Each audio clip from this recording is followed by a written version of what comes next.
projet qui a été financé en partie par la Suisse et en partie par des Grecs, des amis. Et l'idée c'est de faire revivre un monument qui est très typique de la Grèce mais qui est maintenant délaissé. Pas seulement à Patmos, partout, mais donc on a pris ceux de Patmos et hop.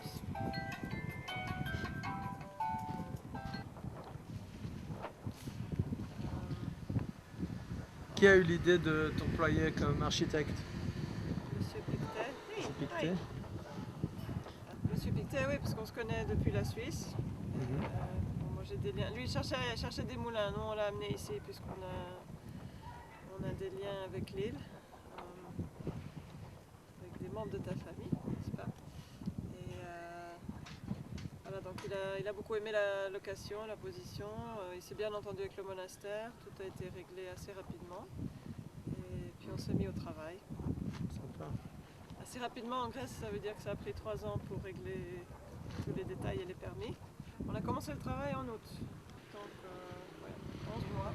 Bon, le premier, au début on allait faire un seul moulin, D'accord. et donc pour honorer la forme et l'utilisation d'origine avec l'espoir que ça va se réutiliser pour la même fonction.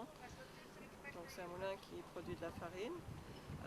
Le deuxième et le troisième, comme on avait bien un résultat de ce qu'on faisait, on a un peu étiré notre budget. On les a inclus avec l'idée que ça allait tourner pour des raisons touristiques, pour faire joli. Et pour ça, parce que c'est quand même dangereux comme machine, on utilise... L'idée d'origine c'était d'avoir un frein qui puisse être commandé à longue distance sur l'internet. Mais bon, le budget n'a pas suffi pour aller jusque là, mais on a quand même un système régulé par l'ordinateur. Pour s'il y a un pépin, ça s'arrête, donc c'est supposé être 100% sécurisé.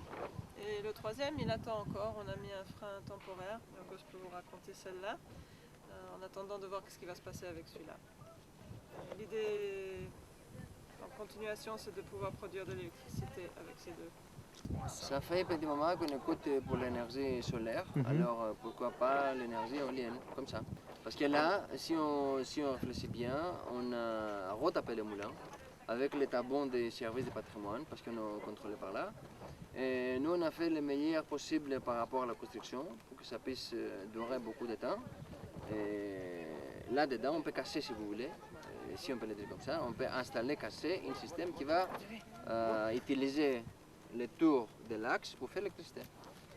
Comme ça, on... C'est pas aussi efficace, ça ne sera jamais aussi efficace qu'une éolienne moderne. C'est trop bas, c'est autre chose complètement, mais on peut marier l'utilisation culturelle avec une certaine utilité. Parce que de restaurer un moulin pour ne rien faire, ça n'a pas beaucoup d'avenir. C'est-à-dire qu'on peut seulement faire certaines choses pour des raisons touristiques. C'est un gros budget pour quelque chose qui a besoin d'une utilité.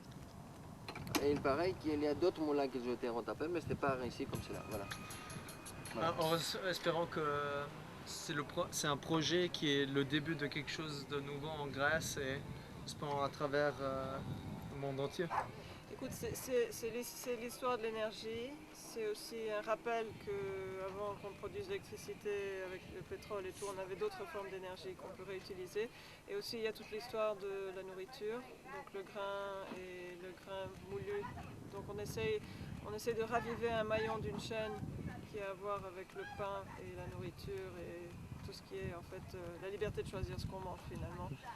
Voilà, donc ça se dessine dans un plus grand projet.